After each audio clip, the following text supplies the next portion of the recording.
இன்றைய முக்கிய செய்திகள். வணக்கம் நேயர்களே. இன்றைய அரசியல் களத்தில் பரபரப்பை கிளப்பிக் கொண்டிருக்கும் சில முக்கிய தகவல்களுடன் உங்களை சந்திக்கிறோம்.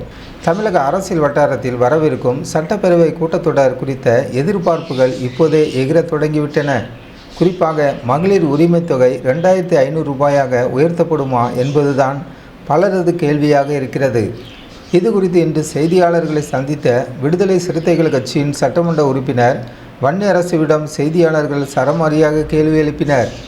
அதற்கு அவர் ஜூன் 18ஆம் தேதிக்கு பிறகு பொறுத்திருந்து பாருங்கள், எல்லாமே தெரிய வரும் என்று ஒரு சஸ்பென்ஸ் பதிலை அளித்துள்ளார். அதேபோல் முன்னாள் அமைச்சர் சி. விஜயபாஸ்கர் தனது பதவியை ராஜினாமா செய்துள்ள நிலையில் அவர் தமிழக வெற்றி கழகத்தில் இணைய வாய்ப்புள்ளதா என்று கேட்கப்பட்டதற்கு அதை பற்றி எனக்கு எந்த தகவலும் தெரியாது என்று சுருக்கமாக முடித்து கொண்டார். மேலும் சில முக்கிய தகவல். பயிற்சி வகுப்பு. புதிய சட்டமன்ற உறுப்பினர்களுக்கான பயிற்சி வகுப்பு மிக சிறப்பாக நடைபெற்று வருவதாகவும் சட்டப்பேரவை செயல்பாடுகள் குறித்து இதில் தெளிவான விளக்கம் அளிக்கப்பட்டுள்ளதாகவும் வன்னியரசு பாராட்டு தெரிவித்தார். ஆதி திராவிடர் நலன். ஆதி திராவிடர் மற்றும் பழங்குடியினர் நலத்துறை ஆணைய கூட்டத்தில் அவர்களுக்கு ஒதுக்கப்பட்ட நிதி சரியாக பயன்படுத்தப்படுகிறதா என்பது குறித்து தீவிர ஆய்வு செய்யப்பட்டு மேற்கொள்ளப்பட்டதாக குறிப்பிட்டார்.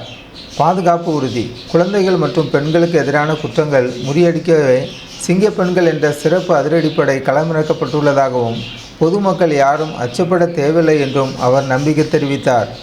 ஆக ஜூன் 18ஆம் தேதிக்கு பிறகு தமிழக அரசியலில் அதிரடி அறிவிப்புகள் வருமா என்பதை நாம் பொறுத்திருந்து தான் பார்க்க வேண்டும்.